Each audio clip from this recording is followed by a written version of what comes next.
얼마나 어려운 삶들을 살아가고 계십니까? 정말 사회적으로 또 세계적으로 정말 많은 사람들이 어두운 마음으로 살아가고 있는 요즘입니다. 자, 여러분, 오늘 우리가 계속해서 지금 스바냐서를 함께 나누고 있습니다만은 왜 스바냐서를 나눌 수밖에 없는가? 그것은 요시야 시대와 오늘을 살아가는 우리의 시대가 같기 때문입니다. 자, 스바냐가 하나님께 말씀을 받은 시대에는 스바냐 1장 1절에 보면 아몬의 아들 유다 왕 요시야의 시대에 스바냐에게 임한 여호와의 말씀이라라고 말하고 있습니다. 요시야의 시대, 요시야의 아버지는 아몬이죠. 요시야의 할아버지는 므낫세 왕입니다. 므낫세 왕의 아버지는 히스기야죠. 그래서 오늘 1장 1절에 히스기야로부터 시작해서 4대까지 유다 왕들을 소개하고 있어요. 히스기야 왕, 므낫세 왕, 아몬 왕, 요시야 왕. 므낫세 왕은 기록이 되어져 있지 않지만 이렇게 유추해 보면 이 므낫세 왕이 들어있는 것을 볼 수가 있습니다. 자, 히스기야 왕의 아들 므낫세는 아버지의 선한 통치를 통해서 나라를 다스리지 못하고 북이스라엘 남유다 역사 가운데 최고의 악한 통치를 하였습니다. 자신의 아들들을 우상의 제물로 불에 던지는 그런 악한 왕. 정말 므낫세 왕의 약 55년의 통치 기간은 그야말로 영적으로 타락하고 어두운 그런 시대였다. 자,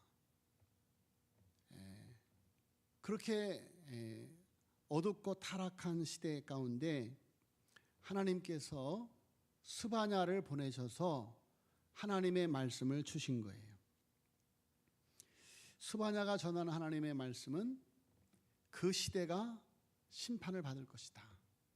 아니, 그 시대를 넘어서 이 세상이 심판을 받을 것이다. 그런 메시지입니다.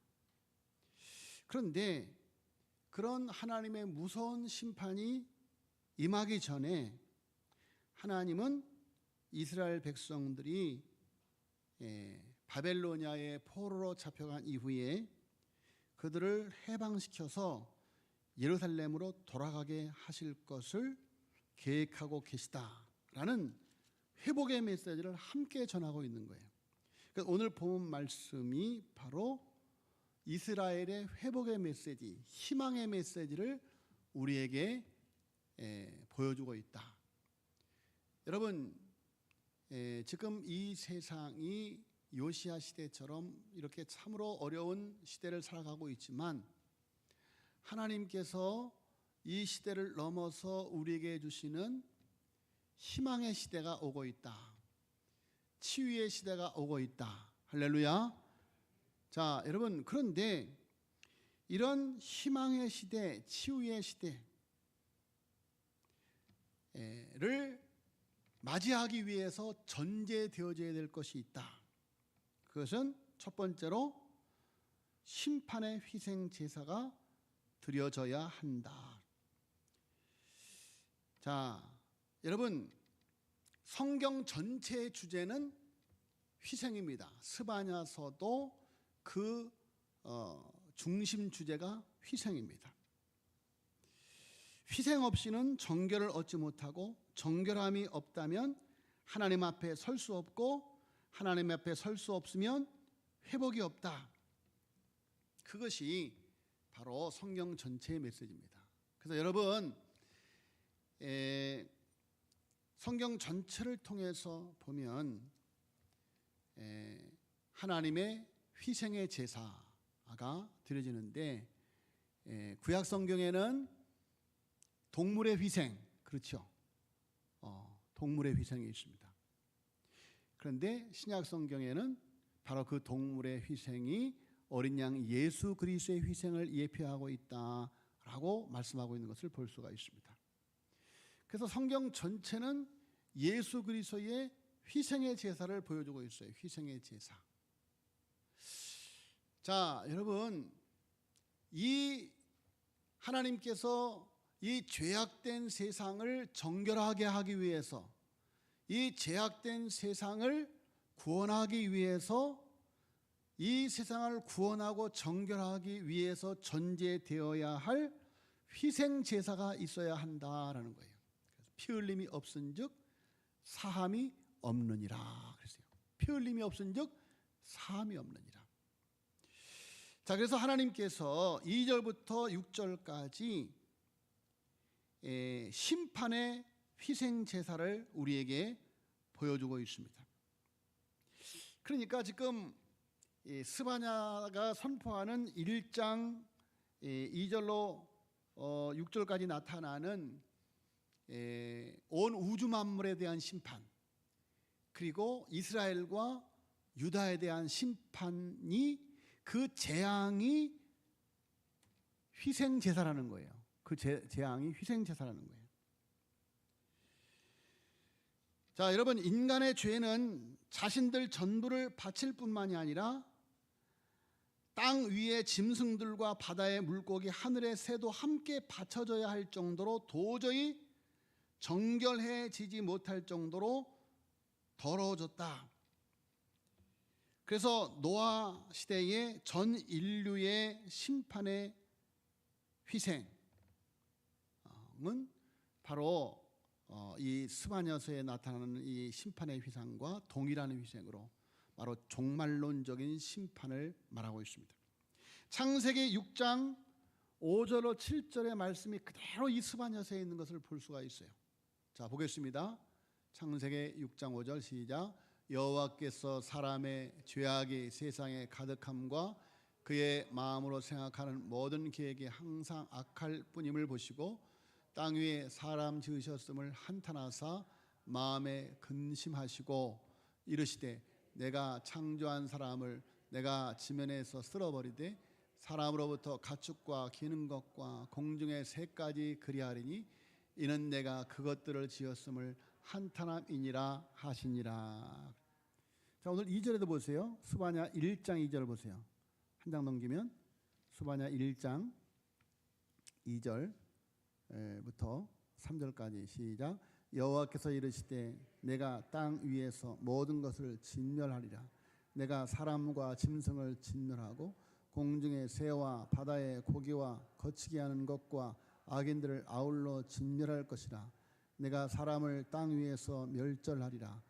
나 여호와의 말이니라. 예, 여러분, 전 인류의 심판을 말하고 있어요. 지금 스바냐 선지자가 요시야 시대만의 심판을 말하고 있는 것이 아니라 그 이후에 4절로 5절, 6절까지는 유다의 심판을 말하고 있지만 2절과 3절에는 전 우주적인 심판을 말하거든요. 전 우주적인 심판.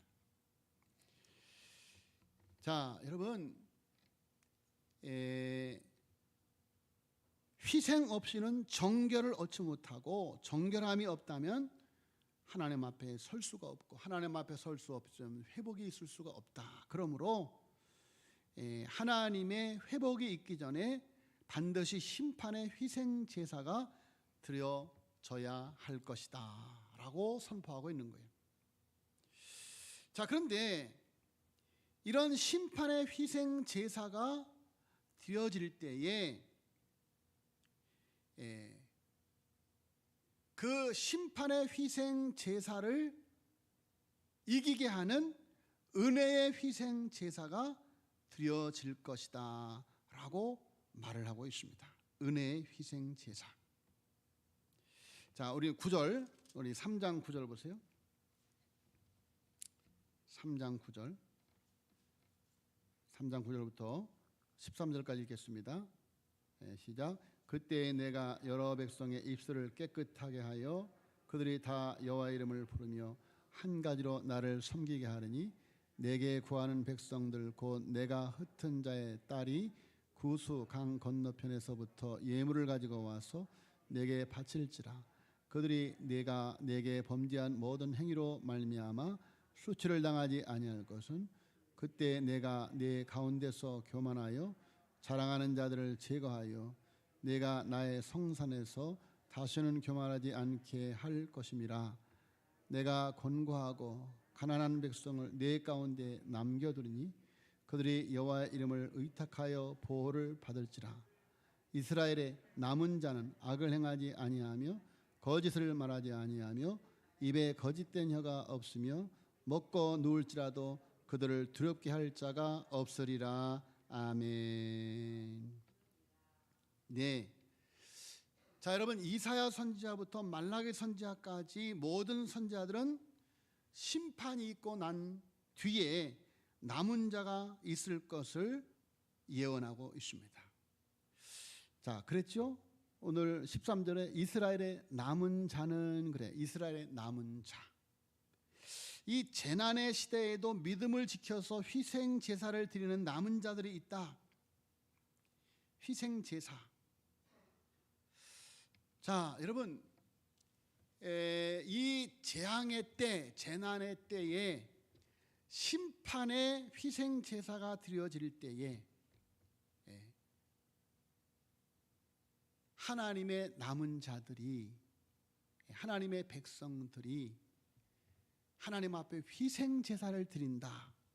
어떤 희생 제사를 드리느냐? 자, 여러분, 그들은 하나님 앞에 희생 제사를 드림으로 말미암아 12절에 보세요. 12절에 내가 곤고하고 가난한 백성을 그랬어요. 내가 곤고하고 가난한 백성을. 자, 여러분, 그들이 왜 곤고하고 가난한 삶을 살아가는가? 하나님의 백성들이 세상에서 왜 곤고하고 가난한 삶을 살아가는가? 그것은 뭐라 그래요? 악을 행하지 아니하며 거짓을 말하지 아니하며 입에 거짓된 혀가 없으며. 여러분, 죄악된 세상에서 악을 행하지 아니하고 거짓을 말하지 아니하고 거짓된 혀가 없이 잘 살아가기란 쉽지가 않아요. 쉽지가 않습니다. 여러 가지 편법도 써야 되고, 거짓말도 해야 되고, 정말 옳고 정직하게 살아가면 벼락거지가 됩니다. 벼락거지가 돼요. 여러분, 정말 세상 사람들처럼 온갖 수단과 방법을 다 동원해서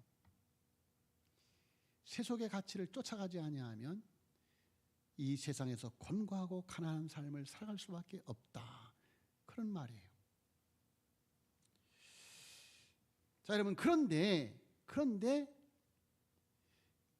놀라운 것은 13절에 이스라엘 남은 자는 악을 행하지 않으며 거짓을 말하지 않으며 입에 거짓된 혀가 없으며, 그런데 그 다음에 먹고 누울지라도 그들을 두렵게 할 자가 없으리라. 할렐루야. 먹고 눕는다. 매일의 삶 속에 두려움이 없어요.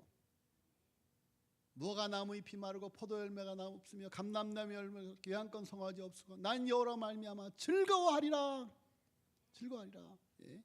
여러분, 정말로 옳고 정직하게 살아가는 사람들은 두려움이 없어요. 두려움. 제가 교단일을 보면서 경찰서에 또 검찰에 법원에 수없이 다녔지만 두려움이 없었어요. 왜냐하면 거리낄 것이 없으니까. 아무 두려움이 없어요. 아무 두려움이 없어요. 여러분, 발을 뻗고 자는 사람들과 발을 뻗고 자지 못하는 사람들이 있어요. 왜 그렇습니까? 여러분, 옳고 정직한 삶을 살아가는 사람들에게는 하나님의 평화가 있어요. 하나님의 평화. 오늘 우리가 찬송을 불렀잖아요. 그거 놀라운 평화가 내게 있네. 이 세상에는 없는 평화. 나의 영혼과 몸 주께 드립니다. 오 놀라운 나의 구주. 할렐루야. 크고 놀라운 평화가 내게 있네. 평화 평화로다. 하늘 위에서 내려오네. 그렇죠. 여러분 정말 하나님의 평화가 있는 사람들. 여호와는 나의 목자신 내가 부족함이 없어. 내가 사망의 음침한 골짜기를 다닐지라도 해를 두려워하지 않을 것은 주께서 나와 함께 하심이라. 주의 지팡이와 막대기가 나를 안위하시나이다. 여러분 정말 오늘 말씀에 있는 바와 같이 세상에서 곤고하고 가난한 삶을 사는 것 같지만 무명한 자 같으나 유명한 자요, 가난한 자 같으나 부한 자요. 여러분 악을 행하지 아니하며 거짓을 말하지 아니하며 입에 거짓된 자가 없으며, 여러분 이것이 바로 희생의 제사의 삶이에요. 산제사, 산제사적인 삶이다. 자, 여러분 심판의 희생이 있을 때 의로운 하나님의 백성의 희생이 있어요. 노아 시대에 세상을 정결하게 하시려는 심판의 희생 제사가 있을 때 노아의 가정은 은혜의 희생 제사가 있었습니다. 세상이 다 심판 아래 있을 때 은혜를 입은 노아의 가정은 방주 제단을 쌓는 은혜의 희생 제사를 올렸어요. 자, 여러분 심판의 희생 제사가 지금 예고되어 있어요. 그리고 징조가 보이고 있어요. 징조. 여러분 지금 이런 뭐 코로나하고 뭐 사스고 뭐 여러 가지 사스가 아니죠? 그 전에 뭐가 있었어요? 메르스. 또 뭐가 있었죠? 신종플루. 하여튼 뭐 이름을 그냥 나열할 수 없을 정도로 계속해서 옛날에는 흑사병, 패스트, 결핵. 자, 여러분 수없이 많은 그런 재난이 있었는데 이것은 재난의 시작에 불과하고 재난의 징조에 불과하다 그래요. 재난의 징조에 불과하다. 자, 여러분 그래서 지금 노아 시대에 하나님께서 온 세상을 아까 말씀 같이 읽었죠? 다 쓸어버린다는 거예요. 쓸어버린 거예요. 이르시되 내가 창조한 사람을 내가 지면에서 쓸어버리되 사람으로부터 가축과 기는 것과 공중의 새까지 그리할 것이다. 내가 그것들을 지었음을 한탄함이라. 자, 여러분 그런데 이러한 때에 사람들은 어떻게 살아가고 있습니까? 어떻게 살아가요? 우리 봅시다. 성경을 누가복음 17장 여기 영상을 보시면 돼요. 자, 읽겠습니다. 시작. 노아의 때에 된 것과 같이 인자의 때도 그러하리라. 노아가 방주에 들어가는 날까지 사람들이 먹고 마시고 장가들고 시집가더니 홍수가 나서 그들을 다 멸망시키셨으며. 자, 그래요. 노아의 때.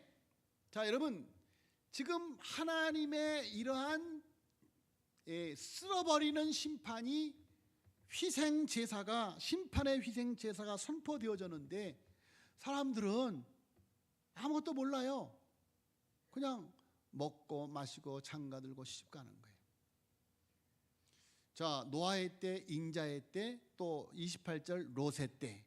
롯의 때에도 사람들이 먹고 마시고 사고 팔고 심고 집을 짓더니. 자, 여러분 그런데 노아는 뭘 하고 있어요? 방주를 짓고 있어요. 방주를 짓고 있어요.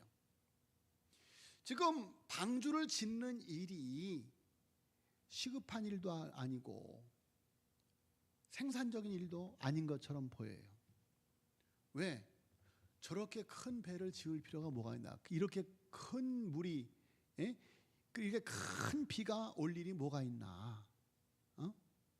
그럼 노아가 말하죠. 아니 노아 선생님, 노아 아저씨, 예? 지금 뭐 하는 겁니까? 예, 하나님이 이 세상을 다 물로 쓸어버리신다고 합니다. 그래서 노아의 방주를 만든 겁니다. 당신들도 도우십시오. 그리고 같이 이 방주에 들어갑시다.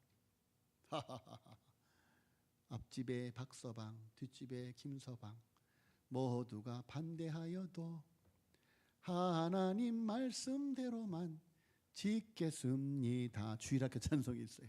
예? 앞집에 박서방, 뒷집에 김서방 모두가 반대하여도, 모두가 비웃어도, 여러분 하나님 말씀대로만 방주를 짓는 거예요. 얼마나 비생산적인 일이에요. 여러분이 지금 이렇게 교회 나오는 것이 세상 사람들이 볼 때 얼마나 비생산적인 일이란 말이에요. 이 코로나 때에, 예? 예. 놀러는 가도, 물건을 사러 가도 교회는 뭐하러 가는가? 예? 얼마나 비생산적이에요. 교회에서 헌금을 하고, 예? 여러분 세속적인 가치로 보는 거예요. 세속적인 가치로. 그러나 노아의 가정은 방주 제단을 쌓아요. 세상 사람들이 다 크로노스의 시간, 연대기적 시간을 보낼 때 노아의 가정은 카이로스의 시간, 하나님의 시간을 살고 있는 거예요. 노아의 때만이 아니라 롯의 때만이 아니라 인자의 때도 그러할 것이다. 하나 더 넘겨보세요. 이거 성경 말씀. 예. 29절부터 시작. 롯이 소돔에서 나가던 날에 하늘로부터 불과 유황이 비오듯 하여 그들을 멸망시켰느니라. 인자가 나타난 날에도 이러하리라. 그날에 만일 사람이 지붕에 있고 그의 세간이 그 집안에 있으면 그것을 가지러 내려가지 말 것이요 밭에 있는 자도 그와 같이 뒤로 돌이키지 말 것이니라. 롯의 철을 기억하라. 무릇 자기 목숨을 보존하자는 자는 잃을 것이요 잃는 자는 살리리라. 자, 여러분 노아의 때, 롯의 때, 인자의 때. 여러분 지금이 인자의 때입니다. 인자의 때. 여러분 주 예수 그리스도께서 이 땅에 오셔서 도끼 뿌리가 도끼에 이미 도끼가 나무 뿌리에 이미 놓였다라고 말했습니다. 하나님의 심판, 하나님의 심판의 때입니다. 자, 여러분 이때 노아와 같이 희생 제사를 드리는 사람이 있어야 한다. 제가 어렸을 때 우리 어머니의 희생 제사를 보았습니다. 우리 어머니의 세상 희생 제사. 저희가 시골에서 이사 와갖고 처음에 아주 뭐 시골에서 아무 재산도 없는 사람들이 이사를 왔으니까 저 중량천 뚝방에서 살아요. 뚝방 무허가천에 살았습니다. 그런데 그때만 해도 열심히 노력하면 보상이 있었어요. 그래서 우리 어머니 아버지가 얼마나 열심히 사시는지 얼마 있다가 그곳에서 3층 집을 샀어요. 3층 집. 그런데 우리 어머니가 아주 추진력이 많으시고 남을 잘 믿어가고 사기를 당해갖고 몽탕 없어져 버렸어요. 자, 그러는데 참 그래서 또 열심히 사시고 하시니까 또 어느 정도 사는데 교회가 이제 건축을 하는 거예요. 교회 건축하는 거예요.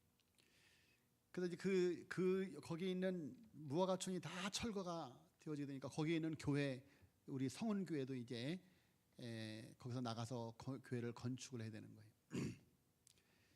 그런데 우리 목사님이 이제 아주 이렇게 좀 수단 방법을 참 잘 쓰시는 분이에요. 그래서 이분이 땅을 아주 넓게 샀어요. 엄청나게 넓게 사갖고 땅을 이렇게 다시 되파는 거예요. 되팔고 이제 교회 땅 평수만 남기는 그런 걸 하는데, 근데 그 성원교회를 지을 때 우리 어머니가 재정부장이었고 건축위원장이었어요. 재정부장 할 수 있는 그런 능력이 안 돼요. 우리 집이. 건축위원장 할 수 있는 그런 능력이 안 돼요. 그런데 제일 열심히 헌신하시니까 목사님이 믿고 재정부장과 건축위원장을 시킨 거예요. 여자지만 그 교회도 꽤 돈 있는 사람들이 있었어요. 있음에도 불구하고 여러분, 마음의 부자가, 영적인 부자가 부자지, 세상에서 돈이 많다고 부자가 아니에요. 여러분, 우리 삼덕교회도 정말 부자들이 따로 있어요. 부자들이 따로 있어요. 영적인 부자들이 따로 있다. 믿음의 부자가 있어요. 그래서 우리 어머니가 건축원금을 제일 많이 하고, 그리고 땅을 이제 미리 이제 사는 거니까 빚을 얻어다 주면 땅 판 다음에 이제 빚을 갚아준다. 우리 어머니 빚도 제일 갖다 많이 끌어다 댔어요. 그리고 나중에는 이제 안 되니까 막 목사님이 힘들어하니까 우리 어머니가, 그 전에 제가 말씀드렸잖아요. 눈을 팔려고, 눈을 빼서 팔려고 그래요. 그래서 내가 애꾸로 살아도, 그래서 병원을 갔어요. 그랬더니 배우자의 동의가 필요해야 돼요. 우리 아버님이 그때는 믿음이 별로 안 좋았어요. 허락을 안 해요. 그래서 눈까지 빼받진 못했지만 저는 어린 마음에 우리 어머니가 눈을 빼서 바쳤다. 자, 여러분, 그리고 제가 사랑의 교회를 개척을 했습니다. 사랑의 교회를 개척을 했어요. 개척을 해서 지하 26평에서 이제 개척을 했는데, 나중에 그 지역에 태강 아파트라고 아파트가 들어서고 상가가 들어오는데 꼭 저 상가를 사서 교회를 하고 싶어요. 그래서 참 하나님께서 그때 당시에 기적과 같이 우리 집에 23평 빌라를 그 전에, 몇 년 전에 사게 했어요. 근데 그것이 우리가 사자마자 벼락같이 오르고 그러더니 그 지역이 또 재개발이 되는, 재개발. 그 쌍용 건설이 이제 그 재개발하는 거예요. 그래갖고 이제 23평짜리 갖고 32평을 이제 신청을 했어요. 입주권이 32평 입주권이죠. 그래갖고 여기 삼각지에 모델하우스가 있었어요. 쌍용 아파트 모델하우스. 우리 어머니 아버지가 설레는 마음으로 대기업의 32평 아파트 모델하우스에 가서 다 구경을 하고 막 그랬거든요. 근데 제가 불과 1년이 흐른 다음에 어머니께, 아버지는 뭐 시도 안 먹히니까 어머니께 부탁을 드렸어요. 어머니, 아파트 팝시다. 팔아서 교회 합시다. 그래서 팔았어요. 그 요즘에 아파트 값이 막 다락같이 막 올라가고 하니까 우리 집 사람이 가끔 저에게 원망을 해요. 그때 그거 안 팔았으면 32평 쌍용 아파트 안 팔았으면 원망을 해요. 제가 그랬죠. 그러니까 이 사람아, 하나님이 여기 극동 아파트에 와서 32평에 살게 하잖아. 하나님이 32평 극동 아파트에서, 서울 중심에 있는 극동 아파트에 살게 하잖아. 하나님이 삼도교회 보내주셨잖아. 제가 그런 얘기를 해요. 하나님이 나를 총회장 만들었잖아. 우리 맹기종 장로 봐. 저렇게 우리 30평은 더 큰 아파트에 와서 살잖아. 정말 어머니의 그 희생 제사를 믿음으로 받아들이는 자녀들을 하나님이 축복하실 줄로 믿습니다. 여러분, 노아가 희생 제단을 쌓으니까 그 가정이 다 구원을 받았어요. 그 가정이 다 구원을 받았어요. 여러분, 하나님은 희생 제사를 드리는 사람들에게 반드시 보상하시는 줄로 믿습니다. 반드시 축복하셔요. 여러분, 여러분의 자녀들에게 여러분의 믿음을 보여줘야 돼요. 여러분의 자녀들에게, 저는 우리 어머니의 그 믿음을 보았고 그 믿음을 제 가슴에 담고 있고, 그래서 지금 할 수만 있으면 우리 집사람도 보니까 우리 장모님의 본을 받아갖고 얼마나 막 헌금하려고 애를 쓰는지, 헌금하려고 애를 쓰는지. 자, 여러분, 정말 하나님 앞에 희생의 제사를 드리는 모습, 우리 자녀들이 다 보고 있어요. 우리 자녀들이 다 보고 있어요. 자, 여러분, 삼덕재단에도 희생재단을 쌓는 분들이 있어요. 희생재단. 그래서 이 어려운 때에 연세 많으신 분들이 정말 희생의 재단을 쌓아서 막탄 세부, 필리핀 세부 막탄 삼도교회를 지었지 않습니까? 그리고 또 우리 교회에 이 무거운 짐을 좀 벗어던지겠다고.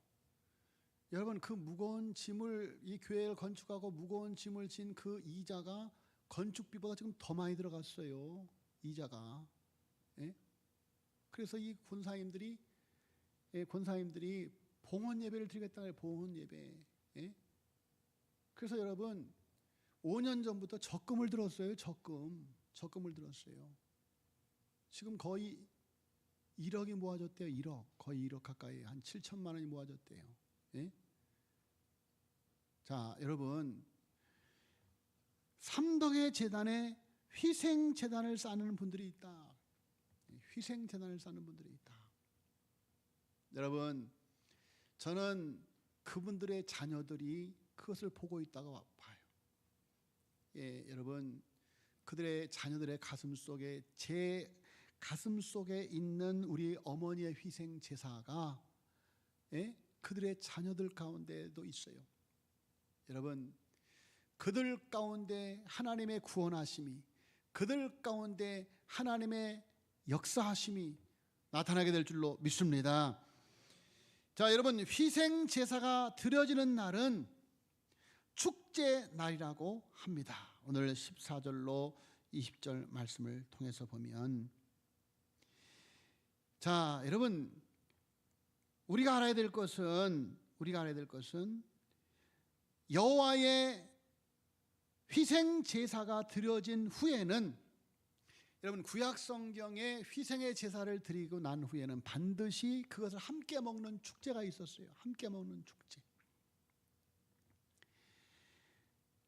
이 세상이 심판의 희생 제사가 드려질 때에 우리를 신실하게 사랑하시는 하나님은 우리가 멸망당하도록 내버려 두지 아니하시고 우리를 남은 자의 은혜로 보호하셔서 예수님을 통해 희생 제사를 대신 치루어 주시고, 자, 그래서 여러분, 예수 그리스도의 희생 제사에 참여하는 사람들, 십자가의 희생 제사를 참여하는 사람들, 우리 주님의 희생 제사를 받아들이는 사람들은 우리 주님의 부활의 축제에 참여하는 줄로 믿습니다. 부활의 축제에 참여한다. 자, 여러분, 우리 주님의 희생 제사를 믿음으로 받아들이는 사람은 우리 주님을 닮아서 하나님의 형상을 회복해서 주님처럼 희생 제사를 드리는 삶을 살아가게 된다. 하늘의 미랄처럼 희생 제사가 있는 곳에 부활이 있다. 여러분, 희생 제사가 드려지는 날은 내가 너희를 고아와 같이 버려두지 않고 속히 오겠다고 하신 주님이 우리와 함께 먹고 마시는 축제의 날이다. 여러분, 내가 문 밖에서 문을 두드리니 그런즉 누구든지 내 음성을 듣고 문을 열면 내가 그에게로 들어가 그로 더불어 먹고 그는 나로 더불어 먹으리라. 주님과 함께 먹고 마시는 축제. 자, 내가 너희를 고아와 같이 버려두지 아니하리라. 여러분, 요즘 우리는 정인이 사건 때문에 얼마나 가슴이 무너지고 찢어집니까? 버림받은 아이, 까닭도 모르고 고통받다가 참혹하게 죽은 정인이의 비극.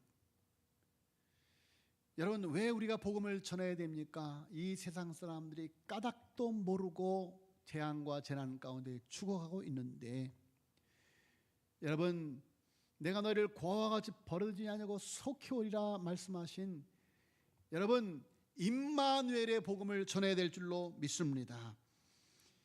자, 여러분, 우리가 예수 그리스도를 믿어서 영접하는 자, 그 이름을 믿는 자는 하나님의 자녀가 되는 권세를 주셨다는, 하나님의 자녀가 되어지면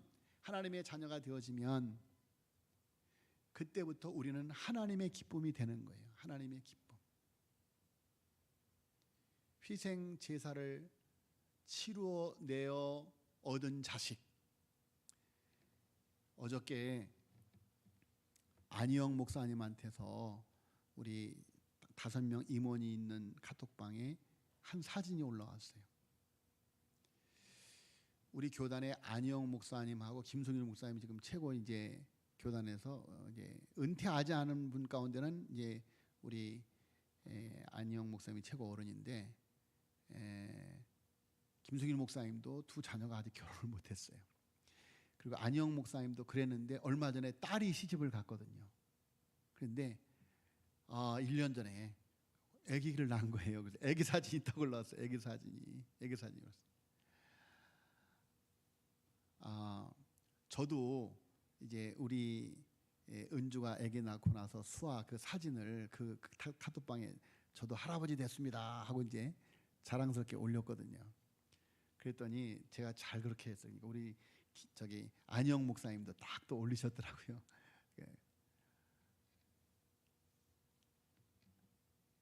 정말 제가 그 전에 우리 뭐 강윤희 권사님, 뭐 정선을 권사님, 또 배동남 권사님, 그냥 그 핸드폰 보고 낄낄거리는 거 보고 그냥 확 그냥 때려주고 싶었거든요. 그냥 낄낄거리는 거 보고. 근데 저가 지금 낄낄거리고 있어요. 저가 낄낄거리고 있어요. 자 보세요. 17절에 그 장면이 나와요. 똑같은 장면이 나와요. 17절. 너희 하나님 여호와가 너희 가운데 계시니 그는 구원을 베푸실 전능자시라. 그가 너로 말미암아 기쁨을 이기지 못하시며 너를 잠잠히 사랑하시며 너로 말미암아 즐거이 부르며 기뻐하시리라. 할렐루야. 하나님이 우리를 이렇게 기뻐해요. 또 우리도 그 사랑을 받으니 14절에 시온에 따라 노래할지다. 이스라엘아 기쁘게 부를지다. 예루살렘에 따라 전심으로 기뻐하며 즐거워할지어다. 여러분, 자 보세요. 지금 18절에 내가 절기로 말미암아 근심하는 자들을 모으리니, 무슨 말이에요? 절기가 되었는데 절기를 지키지 못하는 거예요. 예배 시간이 되었는데 예배를 드리지 못하는 거예요. 예? 내가 절기로 말미암아 근심하는 자를 모으리니 그들은 내게 속한 자라. 예배 드리고 싶어서 이렇게 방역 조치가 해야 되니까 그냥 탁 나와서 이렇게 예배 드리고 싶어서. 지금 우리 권사님들이 일부 예배 드리니까 일부 예배 드리고 2부 예배까지 드리고 예배를 2번씩 드려요. 아주 그냥 예배에 목말라가고 저 위에 우리 송혜순 권사님, 김군자 권사님 예배를 2번씩 드리고 있어요. 예배를 2번씩. 예. 자 보세요. 내가 절기로 말미암아 근심하는 자들을 모으니 그들은 내게 속한 자라. 그들에게 지워진 짐이 치욕이 되었느니라. 그들에게 지워진 짐이 뭐래요? 예배 드리지 못하고 예배 드리지 못하는 그 안타까운 짐, 그것이 치욕이 되었어요. 내가 하나님의 백성인데. 여러분, 저 부산에서 심현보 목사님 그 교회들 그냥 막 들에서도 예배 드리는 그 모습을 보세요. 그걸 지탄하기 전에 정말 그 안타까운 마음, 예배 드리고자 하는 마음이 얼마나 간곡하고 간절하냐 그런 말이에요. 얼마나 간곡하고 간절하냐. 자 여러분, 희생 제사가 드려지는 날, 그날은 긍휼의 날입니다. 15절에 여호와가 내 형벌을 제거하였고 내 원수를 쫓아냈다. 긍휼의 날입니다. 그날은 우리가 하나님의 기쁨이 되는 날입니다. 17절 하나님이 우리의 기쁨이 날입니다. 14절 천하 만민 가운데 명성과 칭찬을 얻는 날이 온다. 18절 20절 우리 읽고 말씀을 마치겠습니다. 희생 제사가 드려지는 날 18절부터 읽겠습니다. 시작. 내가 절기로 말미암아 근심한 자들 모으니 그들은 내게 속한 자라. 그들에게 지워진 짐이 치욕이 되었느니라. 그때 내가 너를 괴롭게 하는 자를 다 벌하고 저는 자를 구원하며 쫓겨낸 자를 모으며 온 세상에서 수욕받는 자에게 칭찬과 명성을 얻게 하리라. 내가 그때 너희를 이끌고 그때 너희를 모을지라. 내가 너희 목전에서 너희의 사로잡힘을 돌이킬 때 너에게 천하 만민 가운데서 명성과 칭찬을 얻게 하리라.